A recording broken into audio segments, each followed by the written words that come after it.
I've had a fear of rats for as long as I can remember. I don't know exactly what it is about them that scares me. It's not just the tail or the way they move or how they sound. It is everything, and it is nothing. To me, rats have always been synonymous with unconditional terror. It all comes from a childhood trauma. A large rat chased me up a hill, where I had to hide in a tool shed. The thing seemed rabid, and I had to sit in there for at least an hour, listening to the squeals and cries of the desperate thing that wanted to eat me. It was an unusually big rat, larger than some cats I've seen. It's called musophobia, and up until recently, it hasn't really been an issue. I mean, sure, I can get panic attacks and a flight reaction by just seeing one, but I've been able to keep them out of my life more often than not. Sure, now that I'm a parent, I won't let my 2 kids have a hamster, but I'm pretty sure the Yorkshire Terrier we have keeps them busy. My phobia became an issue not too long ago. I was driving the kids home from school. Traffic was being rerouted for maintenance, so I had to take a smaller dirt road instead of staying on Main. It wasn't far, and there was barely any traffic. The road goes by a set of fishing cabins, set up around the lake, but was extended to lead back to the main road further up ahead. Usually there's nothing but frogs there. As I drove by, a small family of 6 rats ran straight across the road. This had never happened to me before. My body spasmed and my mind blanked. I panicked and turned the car straight into a pine tree. It was such a strange feeling. I heard this loud scream and tried to cover my ears, only to realize I was the one screaming. My oldest daughter managed to call 911. My reaction was far scarier to them than the crash itself. We were fine. I was driving slowly and everyone turned out okay. Even the car was okay, after some light body work. However, my wife insisted I started going to therapy to deal with this fear once and for all. I couldn't say no, not again. There aren't many mental health professionals in the nearby area, so the list of available therapists wasn't long. I could go for 2 sessions a week if it wasn't too far away. I was looking for assisted exposure therapy. Truth be told, I was a bit on edge about the whole thing. My wife was the driving force behind this decision, so she pretty much just pointed me where to go. She chose to sign me up for a session with Dr. Jane Bogan. Dr. Jane was excited to see me. She was in her 40s and had this combed-back Elvira-looking hairdo, but without the volume. At first sight, you might mistake her for a medium or a psychic. It wasn't the best first impression, but her credentials checked out. We shook hands, her wrist rattling with jewelry and chains. She insisted I called her Jane. The office was kind of murky. Dark gray wallpaper with a matching carpet. Plenty of bookshelves with the desks set up by the corner. And of course, fancy leather lounge chairs. The kind you can straighten out to lie down in. Her office assistant, Jeremy, offered me a coffee and a donut before returning to an adjacent room. Apparently, he helped all 4 offices in the building with their scheduling, but Jane was the only one working today. Jeremy was a short, balding man with a tired look. He had some kind of accent, but I couldn't put my finger on what. European, I think. Today he's all ours, Jane joked. Jeremy didn't laugh. Jane and I had a long talk about my phobia. I told her about the tool shed on the top of that grassy hill and the screeching sounds of the rabid rat, the desperate scratching, trying to make a dent in the front door. I told her about the car crash and how my body just seized up and refused to let me act. Jane was a very active listener, asking follow-up questions and making notes along the way. She nodded, made eye contact, and seemed very attentive. She was good, just talking openly about my fear was refreshing. At the end of the first session, Jane explained her thoughts to me. Until next time, I'll present a treatment plan, but I can already say you are a prime candidate for overexposure therapy. Do you mean exposure therapy? I asked. No, this is different. She smiled and touched my hand. Overexposure is slightly different, but far more effective in the long run. It also doesn't require you to actually meet or touch any rats. It can be done right here in the office. Really? I've never heard of it. I'm licensed to perform it, she said, and stood up. She pointed out a diploma next to her desk. Right there, underneath a degree from Minnesota State, was a license from the Board of Behavioral Health and Therapy, BBHT. It looked official enough, and I didn't have a reason to distrust her. I agreed to discuss it with my wife. Of course, it wasn't much of a discussion. I didn't mind trying something new, and my wife was overjoyed to see me progressing. We tried looking up overexposure therapy, but it didn't give us anything. Most links were just explaining how regular exposure therapy works. I didn't like the idea of facing my fear, but with the guidance of Dr. Jane, it felt a bit easier. She was a professional after all. I called her and agreed to the treatment. She explained it would be best to set aside a full day for it. We booked the upcoming Saturday. It wouldn't be cheap, but she guaranteed a breakthrough. I'd wager my reputation on it, she laughed. The next Saturday, I kissed my wife goodbye and left to see Dr. Jane. I was nervous, but seeing my girls wave goodbye as I pulled out of the driveway calmed my heart. They were so worried about me. I had to get better. When I got to Dr. Jane's office, she was waiting for me in the parking lot. Jeremy was there as well, despite it being a Saturday. My car was the only one in the parking lot, making me wonder if Jane lived nearby and walked to work. As I got out of the car, I noticed Jeremy holding a cup of coffee and a donut. We hadn't even stepped inside yet. He didn't blink much. "Glad you could make it," Jane said. "It's going to be a long day." Jeremy handed me the coffee and donut, and we entered the office. One of the lounge chairs was set up so I could lie down. I noticed how Jeremy lingered in the room until Jane stared him down. Then she turned her attention to me. It felt like staring into a furnace. "Have a seat." I laid down as she dimmed the lights. "Close your eyes and don't be alarmed," she continued. "What are you—" I didn't have time to say anything else. Jane touched her thumb to my forehead, and my mind was set on fire. That's the only way I can explain the sensation. My mind flared, and there was an intense heat, wave after wave, fanning out from the point on my forehead she touched. Heat, then freezing cold. There was a taste of metal and a smell of burning rubber, like getting a tattoo on my brain. I couldn't open my eyes, and I couldn't feel my hands or feet. It felt like I was sinking into the chair, deeper and deeper. "Relax," a disembodied voice demanded. I felt my breath stopping, my heart slowing. Fire turned to ice. I could have sworn I was dying, but my body didn't respond. I was losing control.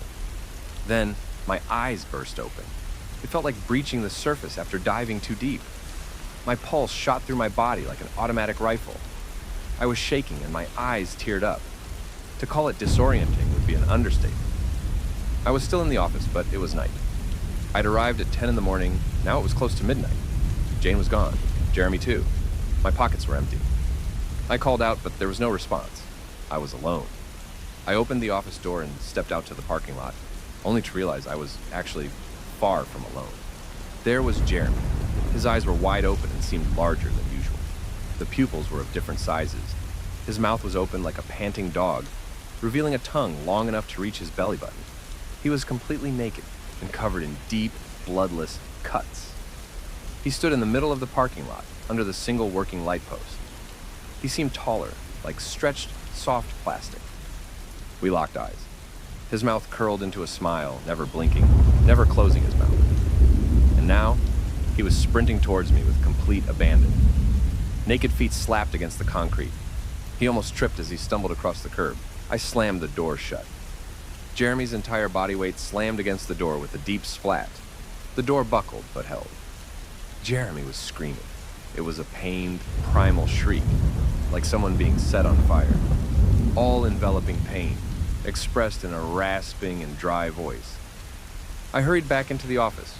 One of the bookshelves looked loose, so with enough force, I'd be able to tip it.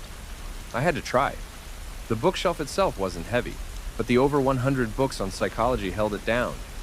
I summoned all my strength and tipped the whole thing in front of the door. I sat down, back to the bookshelf. I noticed I was screaming too, yelling at him to stop and leave me alone. It wasn't a conscious decision, it just happened. I was so disoriented. It seemed like time was standing still. As Jeremy broke through the door leading in from the parking lot, I braced myself. He flung himself against the office door, but the added weight of the bookshelf and myself was enough to keep it shut. "Stop!" I heard myself scream. "Please, just stop!" I scrambled to hold him back, cutting my thumb open on a splinter. I didn't even notice it until my hand started slipping from my blood. As I stared across the room, I could see the full moon outside the office window. Slowly, a face appeared on the other side of the glass, stepping out of the dark. A woman I'd never seen before, hairless, also with deep cuts across her skin. Eyes wide, pupils differently sized, her mouth wide open, her long tongue pressed against the glass like a dying eel. No, I heard myself sigh. Please, just no. She nodded as her mouth turned into a sinister smile. Using her arms and face, she started to break herself against the glass. She didn't bleed from the cuts. I didn't know what to do until the glass shattered. I bolted to the left, through the side door, to the hallway. I followed the corridor to the right as the office door broke behind me. Jeremy was through. I could hear the two of them panting as they chased me. I saw two options: get out through a window or lock myself in the bathroom. I refused to corner myself, so I chose the window. I smashed it with my elbow and climbed out, feeling cold fingers brush against my neck. It was cold outside and dark. I just ran, hearing the panting behind me. I followed a path into a pine forest, getting scratches from the trees across my face. It is nothing short of a miracle that I didn't trip. I paid no attention to my feet. As the ground turned upwards to a hill, I lost my breath. I knew this hill, and this couldn't be here. It was the same hill where I'd been chased into a tool shed as a kid. And there it was. There was nowhere else for me to go. They were faster, and I had to find cover. This was impossible. I'd done this once before, and now I was doing it again. I ran up the hill, flung the old wooden door open, and shut it behind me. The door had a side bolt, so I locked it. There were no windows, but the entire shed was flimsy at best. I cursed myself. This was just another dead end. For minutes, it was quiet. Maybe they hadn't followed me. Maybe they took a different path. I relaxed my breath, feeling blood return to my fingers and toes. Then they came. They smashed themselves against the door. They tore at the frail planks. The pained screams exploded and echoed across the hillside. I couldn't hear myself think. Desperate, I looked where to go next, but I was cornered. It can't end like this, I panted. It can't. It won't. Not like this. I cried. I pleaded. There were more of them now, at least 6. One of the planks on the left side broke off, and 5 arms reached for me. Pale arms with deep, bloodless cuts. The full moon reflected unblinking eyes and long, slithering tongues. Not like this. The slide bolt had lost 2 screws. It was a matter of seconds. No! I armed myself with a claw hammer as the door burst open. Jeremy was the first in, but I didn't get the chance to attack. 3 different arms grabbed me, disarmed me, and pushed me onto the floor. Cold, naked flesh pressed against me. Countless eager faces drooled with delight as teeth pierced my neck. Then I woke up. The clock showed 20 minutes past 5 in the afternoon. I was on the floor of Dr. Jane's office, curled up in a fetal position. There was a cold towel on my head, and Dr. Jane was calmly stroking my shoulder. My head was warm, and a great headache was subsiding. Jeremy was nowhere around. "There we go," she whispered. "You're fine, you're fine." I couldn't speak. I was shaking like a leaf. Jane helped me back up in the seat. "That was the end of the treatment," she smiled. "You're done." What was... I had completely forgotten why I was there in the first place. Jane reached for something. "Hold out your hands," she said. I did as she asked. A second later, a small white mouse was placed in my palms. The confused little thing just sniffed me and stood on its hind legs. I didn't react. In my mind, I was about to be eaten alive, just seconds ago. "You seem to be cured," Jane smiled. "Treatment successful. You can give him back now if you want." I wouldn't mind holding him for a bit. I really didn't. I wanted the little mouse to stay. It was a tiny comfort. A living creature I could feel meant me no harm. "Good," nodded Jane. "So, what happened?" "You were overexposed," said Jane, filling out some paperwork. "An extreme stress reaction dampens all other reactions." "I don't understand." "Say you have an oven with 4 settings," she continued. 4 being the highest setting. That's where you were with your fear of rats. Maximum power, strength 4. She handed the paper over to me. It was her bill for the day. "I changed your maximum setting to 10. Suddenly a 4 doesn't seem so bad." "But how?" She sat down across from me and locked her eyes to mine. There was something dark in there, a hint of red. I'm very good at what I do. She took my hand and turned it over. That's when I noticed the cut along my thumb. I was allowed to keep the white mouse. I bought him a little cage, some toys, and plenty of food. When I got home that night, my wife couldn't believe her eyes. My girls named the mouse Kenny, and he was gently played with late into the night, much to our Yorkie's dismay. My wife called it a miracle, but I didn't know what to call it. My mind was still in a daze. I find myself thinking back to that day. It wasn't a dream or a vision. It was real. It had to be. Thumbs don't cut themselves on imaginary splinters.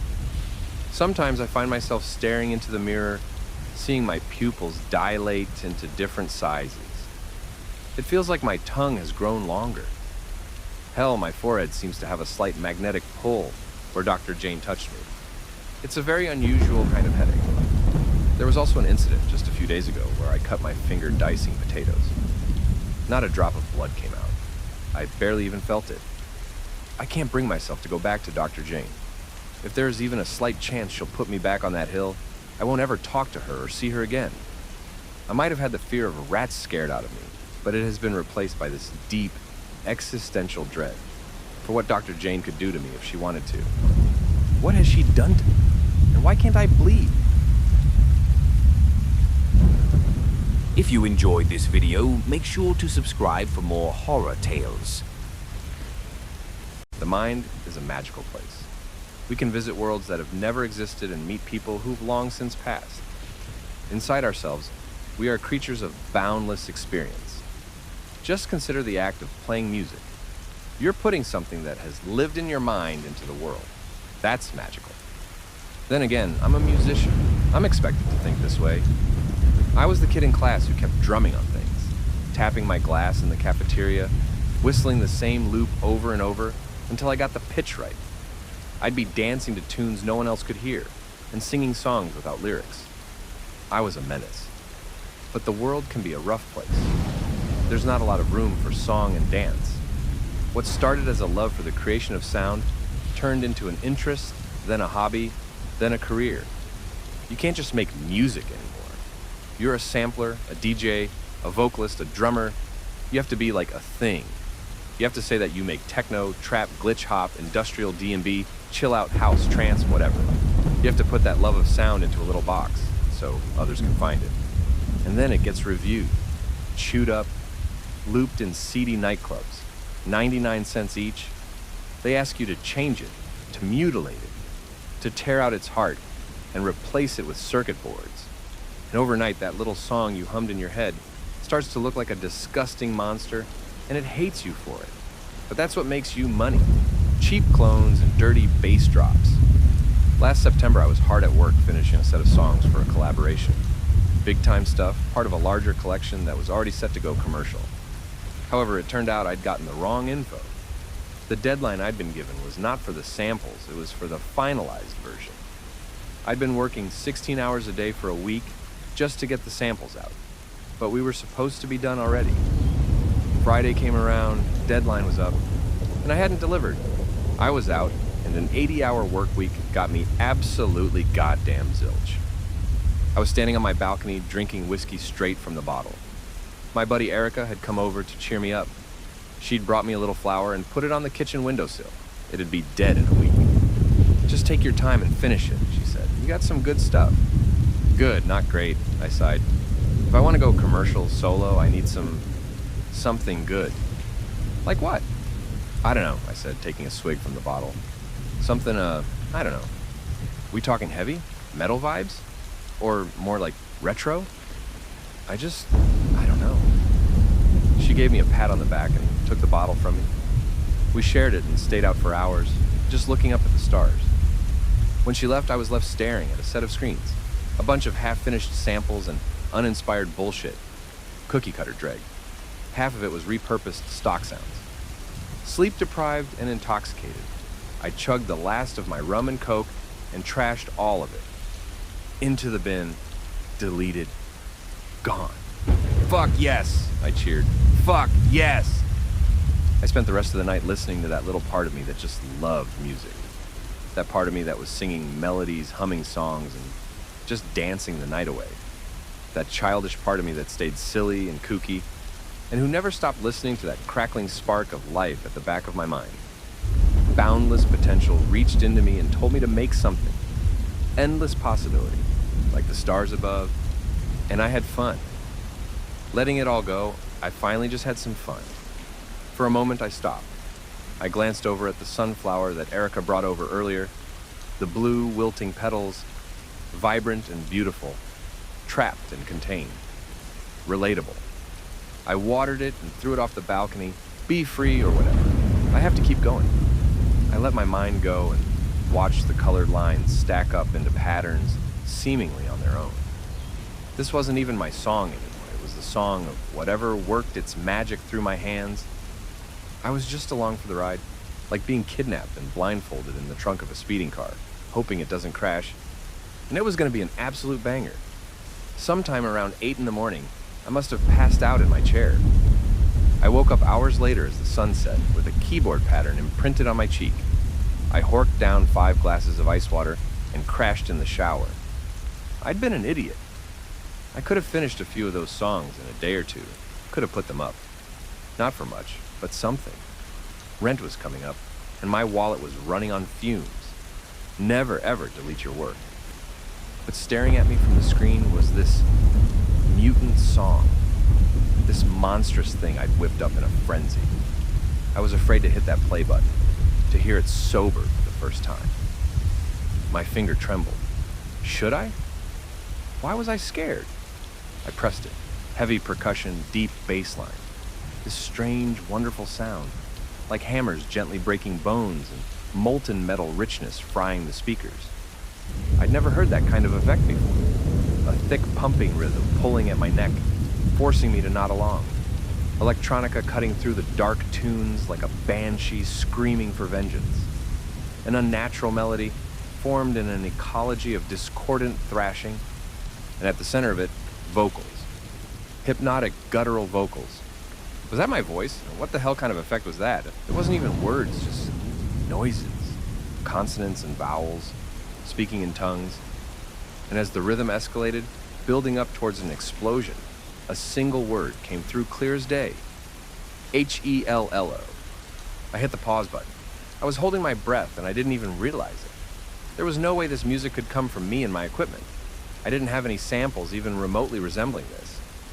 And those vocals? They were something else entirely. No, I said, shaking my head. No way. I shut it down. Project closed, shut, and deleted. Not even a question about it. This wasn't mine, and there was something there, at the core, that terrified me. It took me a while to realize that I had stood there, listening to that song on repeat, for 35 minutes straight. My hands were shaking, and I could hear that voice reverberating through my body. I felt cold, and my muscles ached. I felt sick and weak. I fumbled for my phone to call Erica. I had hundreds of notifications all across my socials. Likes, shares, messages, follows, tons of them. I uploaded the song last night. It was already out there under my name. I just stared at my phone, watching notification after notification pop up. Ding after ding after ding. I'd never anticipated this volume of feedback, so I didn't have the default setting to stop it. Instead, I just stared at the screen like an ant trying to understand a light bulb. What the fuck was happening? I sat down, burying my face in my hands. I should be happy. This was all I wanted. To go viral overnight, but it felt wrong, like it wasn't me. I'd let something work through me, and I felt used.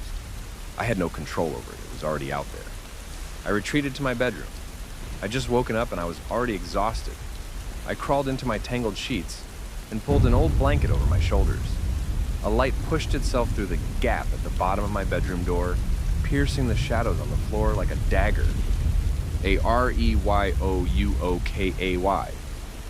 No one said anything. It wasn't a physical voice in the room.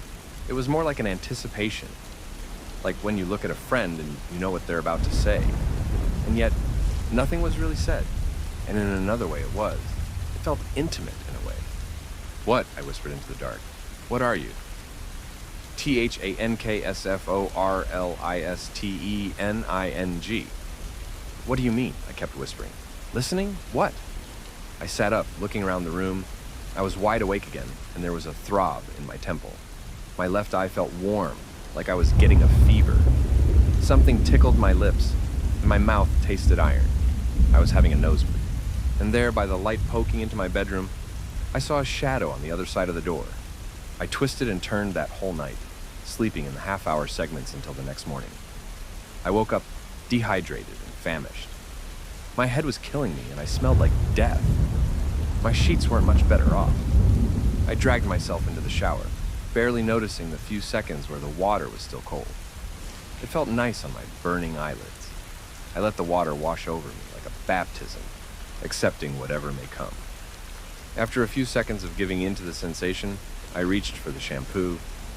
Something handed it to me. I almost tripped, ripping down the shower curtains as I scrambled for balance. I was alone in the room, but something had handed me that bottle.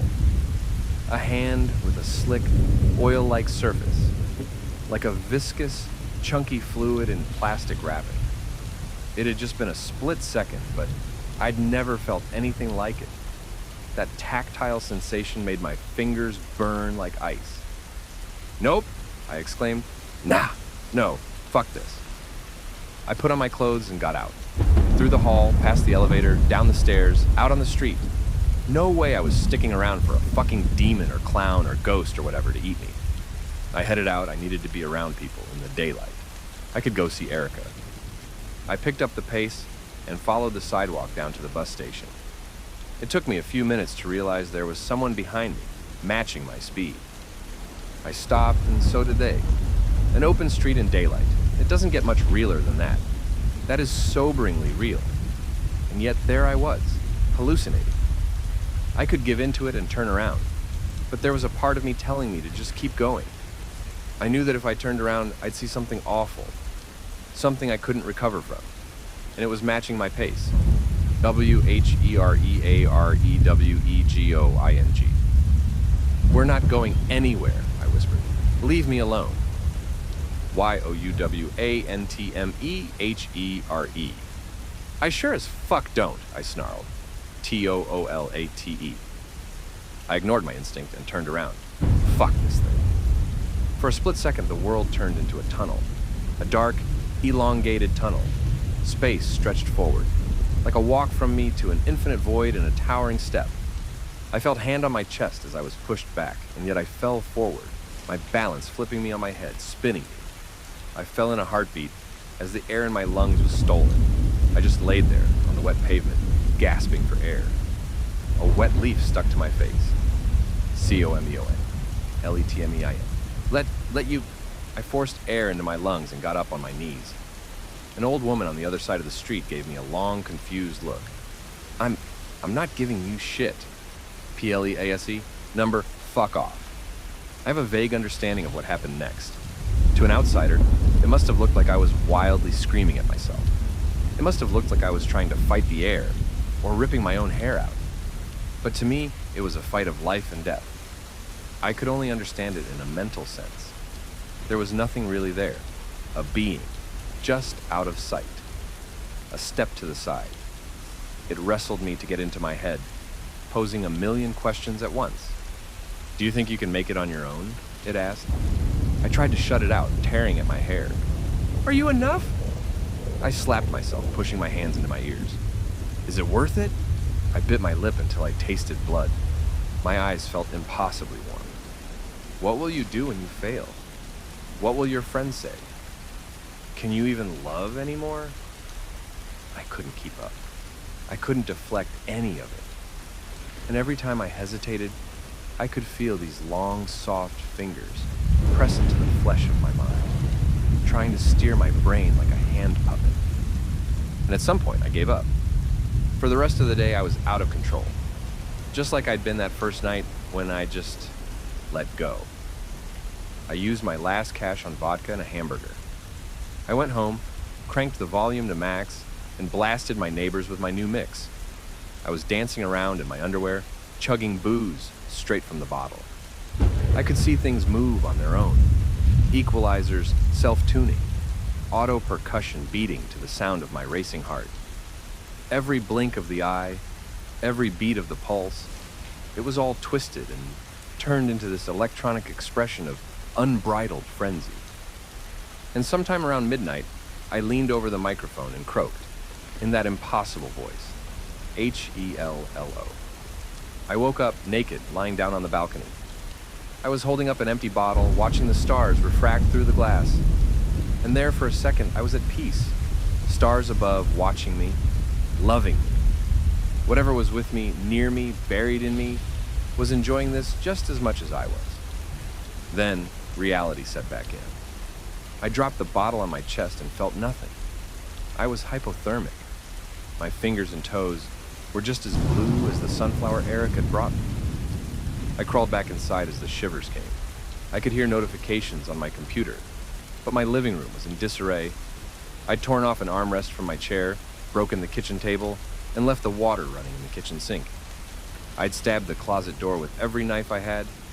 I'd smashed every drinking glass and dropped the shards into the bathtub. I dropped to my knees, cutting myself on shards of glass. I was completely out of control, and it wasn't even me. It wasn't my fault. 120 new notifications, 130, 140. This person liked this, that person liked that. This one favorited this one favorited that. Liked. THEYLOVEUS. What the fuck have you done? THEYWANTTOHEARUS. Who are you? NOBODY. I got this image floating in my head. An image of little girls and boys playing with whatever they could get their hands on. Someone built roads in the sand, one dribbled a basketball, and someone kept brushing the hair of their dolls. They all played, and next to them was their shadow, playing along. And right there were my memories. Tapping my glass in the cafeteria, whistling the same loop over and over. Little me, dancing to tunes no one else could hear, and singing songs without lyrics. And right next to me was this presence, singing along, playing along, providing everything from backup vocals to percussion. We'd been a duo all these years, and somewhere along the line I forgot. Even then and there, I felt guilty. I detached myself so far from what I loved about what I was doing. I'd forgotten the joy. But in that brief moment where I'd gotten it back, something came along with it. A nobody. Nobody. I'm sorry, I wheezed. I forgot. YOUWENTSOLO. I chuckled. They were right.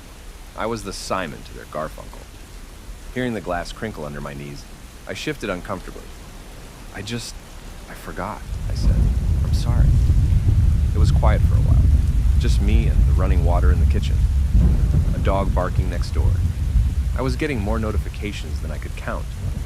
And yet, in my head, there was quiet. Until it wasn't. TOOLATE.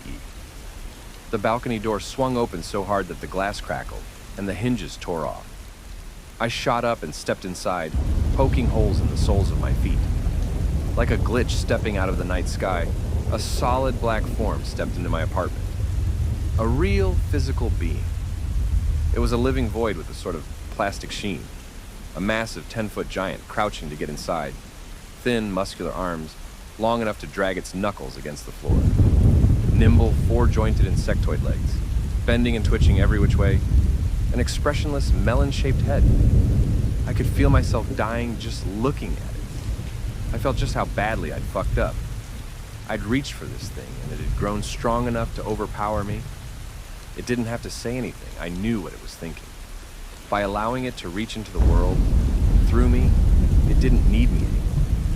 It didn't need me to dream. I'd put my dream into hundreds, maybe thousands of people. And there were more people listening by the hour, by the minute. I was the dead meat, the tag-along. I stepped backwards and reached for the first thing I could grasp. A broken chair leg. I swung at the creature, feebly smacking into its arm. It felt like hitting wet cement, with a thick fluid resistance. That was the only weapon I had. It reached for me and effortlessly picked me up by the throat. It carried me into the bathroom and slammed me against the side of the bathtub. I heard the glass rattle.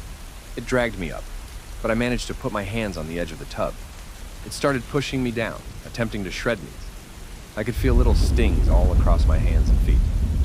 I was panicking. It was too strong and relentless. It'd kill me without a second thought.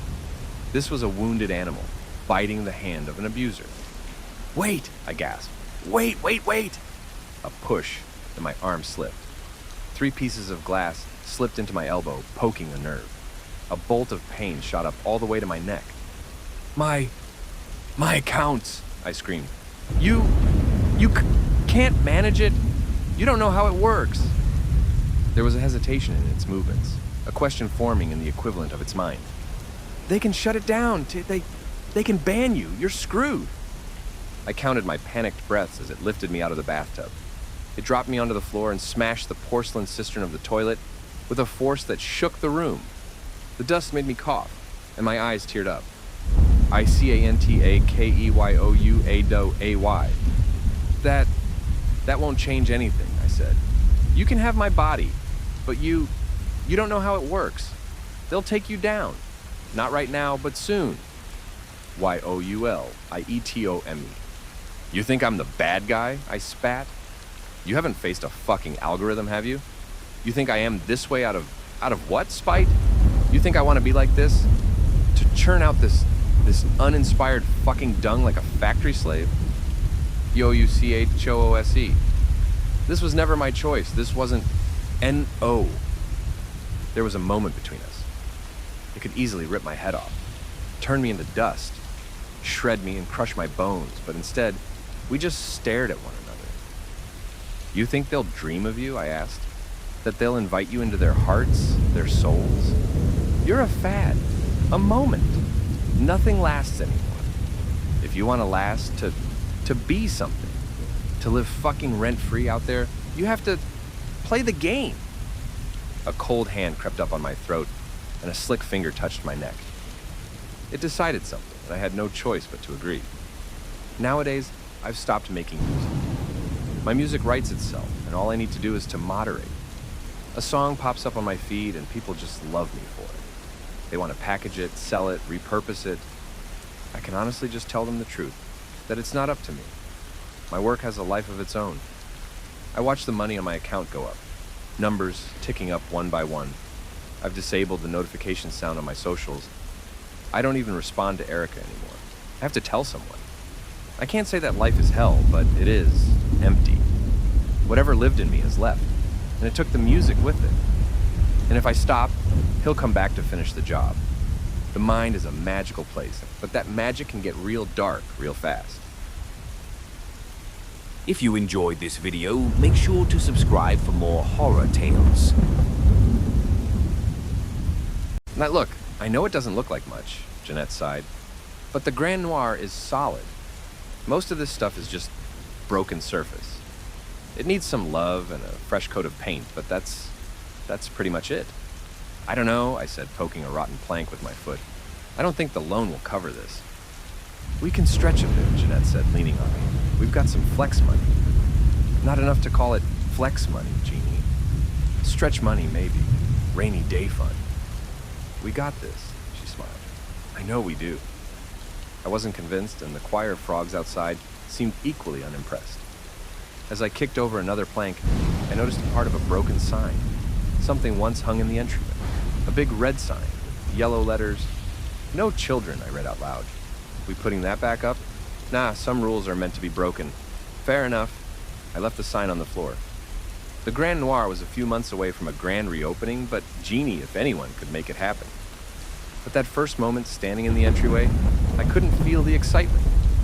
All I saw was a dark building, abandoned for good reason. The next few months was just a parade of burning money, but Jeannie got results. We added an extension to the front of the building so we could have an outdoor serving area. We rewired the kitchen, refurbished the upstairs guest rooms, installed all new wall paneling, and turned the entrance into a proper reception. The outside got a fresh coat of dark gray paint, and we even set up a guest Wi-Fi with passwords based on your booking number. The Grand Noir was shaping up to a grand reopening, and I gotta say, Jeannie did a great job, but I could never really get an explanation for that strange sign. No children. We figured that this had something to do with the spotty history of the building. Some said it used to be a smuggler's den back in the Prohibition days. Others said it was a brothel sometime in the 40s. One local swore that it was the hideaway for some former president's mistress. Either way, everyone agreed on one thing, all rumors aside. The Grand Noir used to be a bad place. No place for children. There was a lot of history hidden in that building. We kept most of it in a storage space in the basement. Old books, journals, ledgers, calendars, some furniture. Things we didn't want to throw away but had nowhere to put. We kept a few things, like a large Bible that had been left open in the master bedroom. The thing was huge, every page as long as my arm. We put it behind a plexiglass display behind the reception. After we got the place up to code, Jeannie spent a lot of time hiring the staff. We knew it'd take some time before we turned a profit, but she had some experience in the tourism industry. The area was screaming for new jobs, and tourists didn't have many options if they wanted to stay in our corner of the bayou. But even before we opened, there was a lot of interest from the locals. I remember one day when I saw the Jacksons pass by the walking trail in the backyard. Mr. and Mrs. Jackson stopped down by the dock to check on August, one of the local fishermen. Meanwhile, their kid Andrew just stared up at the Grand Noir. I saw him from one of the upstairs guest rooms, and he looked right at me. Not just the way kids do, but with intent. I couldn't hear what he said, but I saw him open his mouth wide and scream something at the top of his lungs. Mr. and Mrs. Jackson ran over to him, picked him up, and hurried down the path. If I had only paid attention right then and there, a lot of problems might have been avoided. There were a few hints that something about this place wasn't right. For one thing, we found not just one, but a total of 6 no children signs. There was also the staring. Some kids who were just passing by would sometimes stop and just stare at the building for no apparent reason. I didn't see or hear anyone scream the way Andrew had, but the staring was still a bit uncomfortable. At one point, as I was taking a smoke break outside, I got the chance to ask 12-year-old Hannah Lance why she and the other kids tended to stop and stare. "It's strange," she answered. "It's like it wants my help." On the other hand, Jeannie didn't have time to think about that sort of nonsense. She was working herself to the bone, barely keeping down her breakfast in the morning. A house is a house is a house, she argued. It is just a building and a location. That's all there is to it. In general, I agreed with her. I didn't think there was anything magical or evil about one location more than any other, but I did believe there were things that could affect people in strange ways. There were a lot of strange little things about the people living around the Grand Noir. The bayou can be a mysterious place, and many of the people who live there are equally mysterious. For example, we wanted to paint a mural in our bar, so we hired a local painter. He suggested the image of a young child picking flowers, as this area was known for large fields of blooming flowers. I agreed, but when the piece was finished, I noticed he'd miscolored them. There was a young girl in a dress, picking a large bouquet of sunflowers, except they were blue. That's what they used to look like around here, the painter argued. These lands have history. They have rules. I got a chance to learn a little more about that history over the course of the following weeks. As we opened up both the restaurant and the bar to the public, we were still working to get the upstairs guest rooms ready for those who wanted a longer stay. We had some trouble with the pipework. That didn't stop plenty of locals from stopping by, though. I remember one night as Pops Jerry stopped by to check out the bar. A man in his early 60s who looked like he was well past 90. He just had the face of someone who's had a rough life. I took the opportunity to ask him about the area and what he'd heard of the Grand Noir. It was an overall pleasant conversation. We compared some notes, talked about the various rumors, and shared a drink. Jeannie was back in the kitchen double-checking the shrimp delivery. But as soon as I mentioned the no children signs, Pops Jerry started looking concerned. "Yeah, I've heard about that," sighed Pops. "Yeah, I've heard all about that. You got any idea what it means?"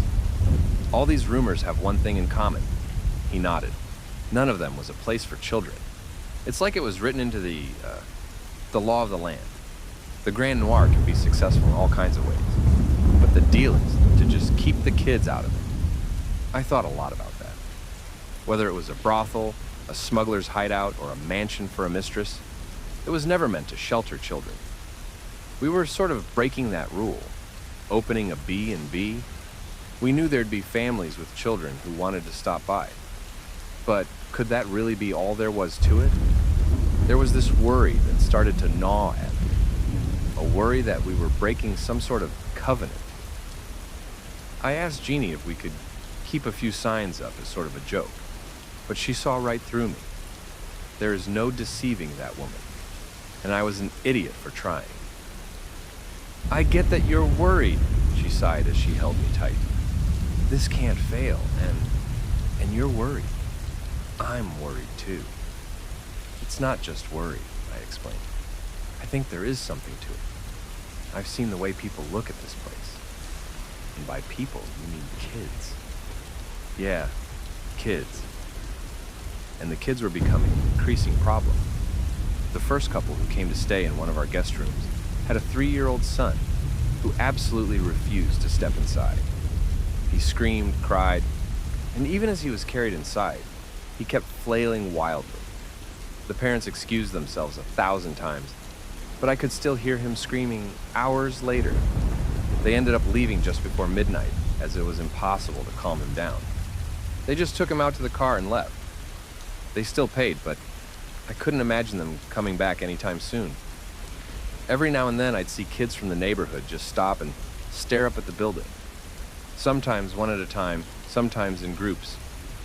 I once caught the Jackson kid trying to sneak in through the kitchen door. When I confronted him about it, it was like he snapped out of a trance.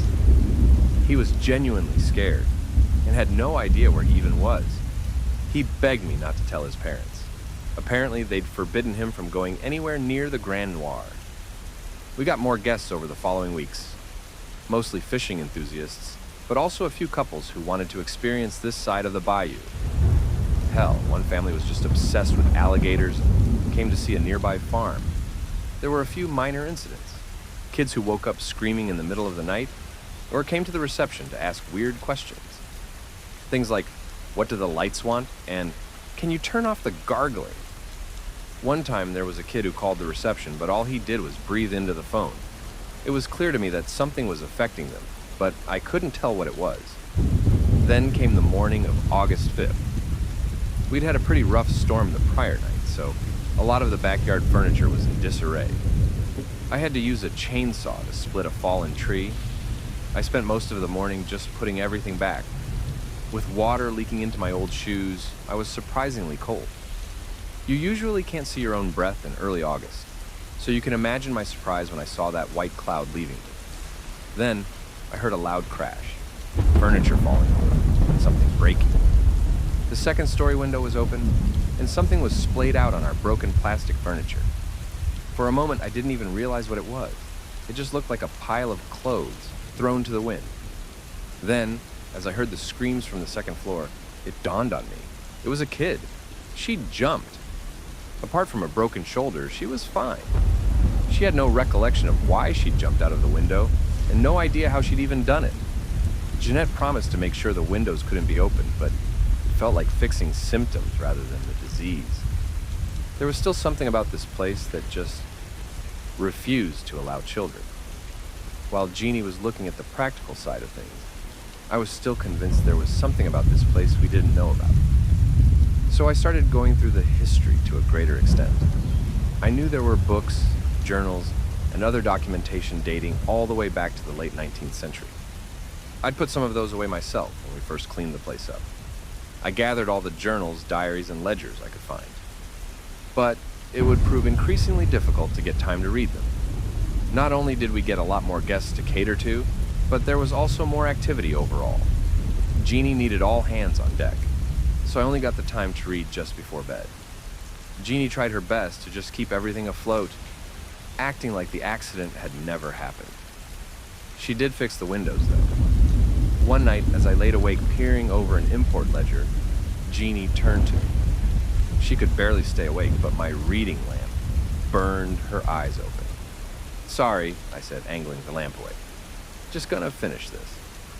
"What are you looking for?" she asked, cuddling up next to me. "Really, what do you think is in there?" No idea, I sighed. I don't think whatever happened here is the kind of thing you put in ledgers. But you think something happened? I suppose so, yeah, I nodded. I think something sort of stays. Stays, she smiled. Something stays? I don't know, I shrugged, putting the ledger aside for the night. I just want to know. As I stretched to turn off the light, I heard something shift. Out of the corner of my eye, something moved. I held my breath, listening. Come on, groaned Jeannie. I'm tired. Hold on. I got out of bed. I could hear something. I took a sudden step and could hear something shift and rattle. Something reacted. Jeannie sat up as well. She could hear it too. I put a finger to my lips and checked the wardrobe. Nothing. Same with the hallway. I thought about checking under the bed, but it was a bit too tight for a person fit under there. Not a small person though, like a kid. I got down on all fours, brushed the covers aside, and fell backwards. 6 eyes looked out at me. The Jackson kid and 2 of his friends. Their mouths were wide open, their eyes unblinking. As I screamed in surprise, they screamed right back. A strange guttural sound, like someone trying to clear sand from the back of their throat. I'll never forget the look he gave me. At that moment, he wasn't a kid. He was an intruder, and there was no telling what he might do. Hollow eyes and an instinctual malice. If there'd been a weapon, he would have attacked me. I'm sure of it. I just held my breath as my heartbeat raced. Jeannie called the police. Once again, sirens and flashing lights came to the Grand Noir. We didn't press charges, but the officers had a stern discussion with the parents. But one major thing changed. Jeannie accepted that there was something we couldn't control about this place. She couldn't keep pretending like it was all fine or something passing. The incidents were getting more common and more bizarre. One night as I was going through what looked like an old cookbook, I noticed 3 kids running across the backyard. One of them held a lit torch. As Jeannie called out to them, they just ran away laughing. I'd also seen the Jackson kid again. He'd been sitting in the car across the street, waiting for his dad to pick something up, and I could see something shift in his eyes. He went from completely disinterested to obsessed in the blink of an eye. I saw him pounding on the window, screaming at the top of his lungs, and the color drained from his eyes. They barely even looked like eyes anymore. They were more like black holes in the middle of his face. One morning, as I was opening up the reception, I saw 4 of them standing in the driveway outside. I hurried outside to scare them away, but I stopped as soon as I opened the door. They had that hollow stare, but with a sinister smile. Something was off. They weren't running away. "What do you want?" I called out, still rubbing the sleep out of my eyes. "Just tell us what you want." They just stood there grinning. The youngest was probably about 6 years old, the oldest closer to 14. I was about to walk up to them when I stopped myself to check my surroundings. Good thing I did. They'd covered the driveway with broken glass. It would have gone straight through the broken sole of my old shoes. When they noticed I'd seen through their plan, they just took off. I just stood there, trying to calm myself down. This was getting dangerous. I could have hurt myself badly. I was getting paranoid. Over the next few days, I could feel my pulse racing, just by seeing someone walking up the driveway or hearing someone walking upstairs. I'd imagine myself seeing someone in the corner of my eye, and every creaking plank was like announcing a potential intruder. I just felt unsafe. I couldn't even appreciate how well we were doing. The Grand Noir was a success. The location was spot on. There were no options if you wanted a place to stay in the area, and there were plenty of activities for all kinds of tourists. The only problem was when people brought kids. It got to the point where Jeannie was starting to pretend that the family rooms were booked, even though they weren't.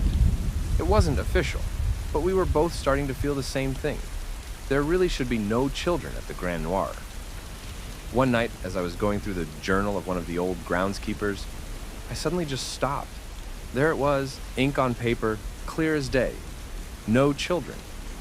It was the first time I'd seen it referenced in the books. I double-checked the entry, reading through it carefully. While not saying it outright, the groundskeeper seemed to imply there was some sort of prostitution going on. There were talks of the girls, a madam, and several patrons. The groundskeeper seemed to think it was a waste of time landscaping for these kinds of people.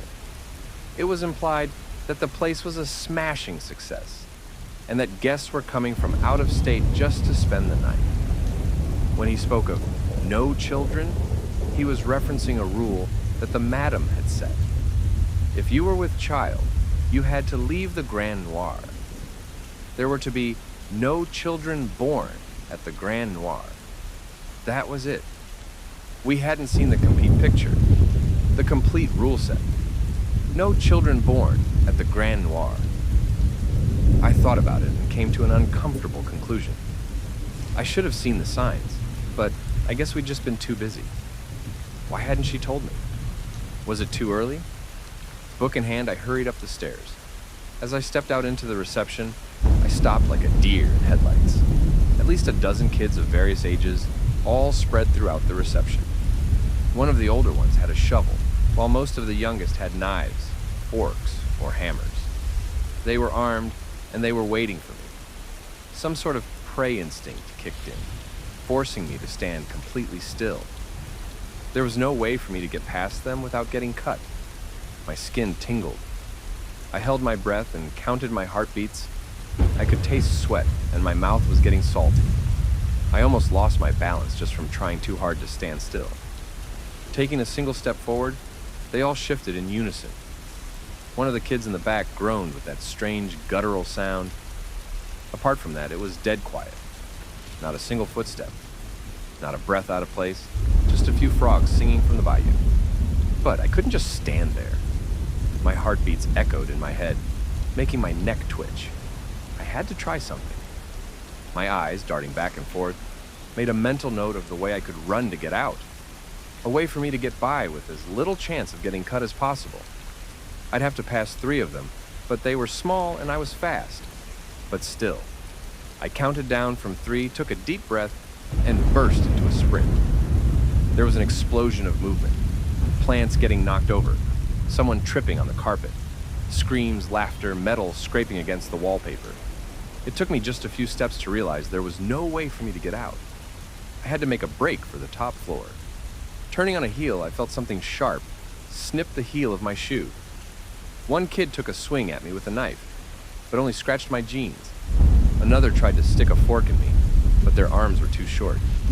A fourth had some kind of fire poker and took a wide swing at my legs.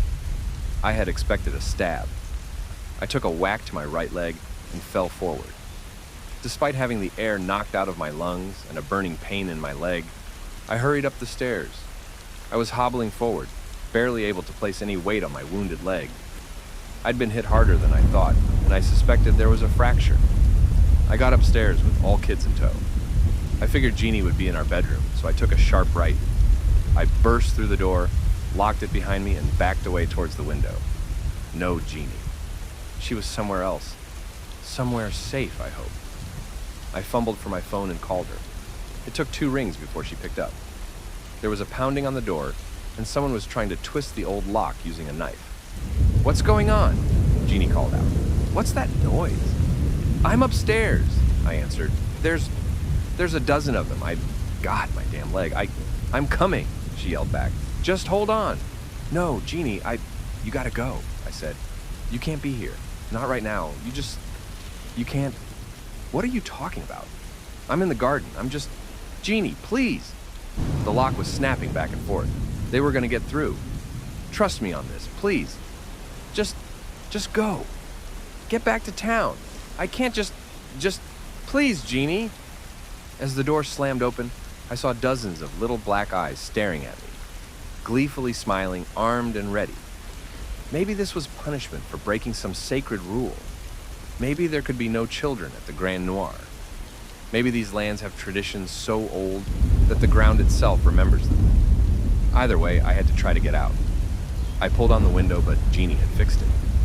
The windows could no longer be opened without a key, and Jeannie had the keys. I was cornered. They started circling me like sharks. Their feet were so small and light, barely even touching the carpet. Some of the younger ones seemed to float, just half an inch off the ground. I could hear the cling of blades touching as they stood close enough for their hands to touch. "He brought a child to the Grand Noir," one of them whispered. "The Grand Noir brings the children back," whispered another. So lost. Forgotten. I could barely hear them pounding my chest. I didn't even feel my fractured leg. My adrenaline was spiking. I thought about where to go, what to do, but there were no answers. It was hopeless. One wrong step, and I'd be cut down. From behind, I heard one more voice. This one came from no child. It was a dark whisper from a grown woman with a thick accent. "Breaking the rules breaks the man." I felt a slash across my shoulder. It took me half a second for the pain to reach my mind. But once it did, I fell to my knees screaming. They all stepped forward. Hammers, knives, shovels. Everything they could grab, all pointed at me. Raised, laughter. Then, they stopped. My phone was ringing. One ring and they all just stopped. 2 rings and one in the back started to move away. After 3 rings, they were all hurrying to get away and out, almost climbing over one another to get out of the room. By the 4th ring, it was pandemonium. By the 5th ring, the room was empty. I could hear the clattering of dropped weapons tumble down the stairs. I just sat there, bleeding. It turns out, Jeannie had been pregnant for some time. She'd called me from downtown just to make sure I was okay. She'd done as I asked and left the Grand Noir as fast as she could. With her out of the picture, there was no need for vengeance. The rules had been upheld, and so the punishment was postponed. No children were to be born at the Grand Noir. I talked to Jeannie about it, and we decided we'd move to a different location. We'd still be the owners, but we'd hire a general manager. In a few years, we think we'll be turning a profit. Until then, well, we both have jobs to go back to and family that will support us. And the Grand Noir will still be there. Maybe we can come back someday, maybe not. From what I've heard, everything just seemed to sort itself out once Jeannie and I left. The Grand Noir wasn't calling to anyone. It seemed to just react to pregnant women, not kids themselves. But now, as I write this, I have a worry that just won't quit nagging me. I'm fairly sure that our child was conceived at the Grand Noir. If that is the case, will that in any way affect them? Even if we left, and even if they're born somewhere else, can the Grand Noir let that happen? I'm wondering, because even though we're far away from the bayou, I can see that twinkle in the eyes of children. I can see the smiles creeping back on their faces. How far does the no children born rule really stretch? Should I be worried? If you enjoyed this video, make sure to subscribe for more horror tales.